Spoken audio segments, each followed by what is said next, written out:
Meantime, community members in Nacogdoches gathered to celebrate the 300th anniversary of a Texas Catholic trailblazer.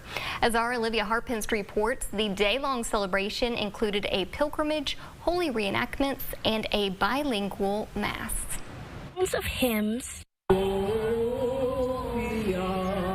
and prayers. Hail Mary, full of grace, the Lord is with thee. Filled downtown Nacogdoches today to celebrate the Venerable Antonio Margil de Jesus.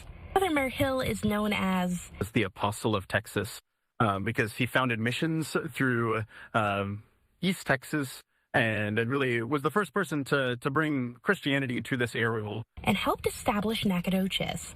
Father George Elliott, the pastor of Catholic Nacogdoches, says the event is deeply meaningful.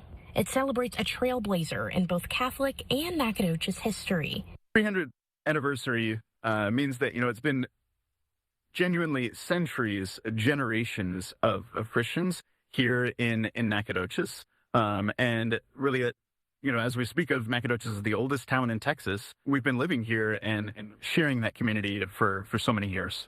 To honor Father Margil's historical and spiritual impact, the community started their day with a pilgrimage, a 45-minute walk throughout Nacogdoches. It ended at the spot where he conducted his first miracle. He cast water from a rock during a Nacogdoches drought. It's called the Eyes of Father Margil. Joe Nemec came out with his brother today and says it was incredible to be a part of. We wanted to, we wanted to see with our own eyes the miracle. The water is still flowing after 300 years, more than 310 years. So that's pretty incredible. Especially being a part of something bigger than themselves. I think there's been people all from across the state that have come out here.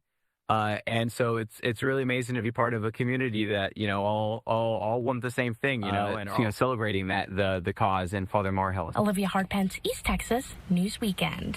City leaders say they hope to create a visitors center devoted solely to him and name the day in his honor.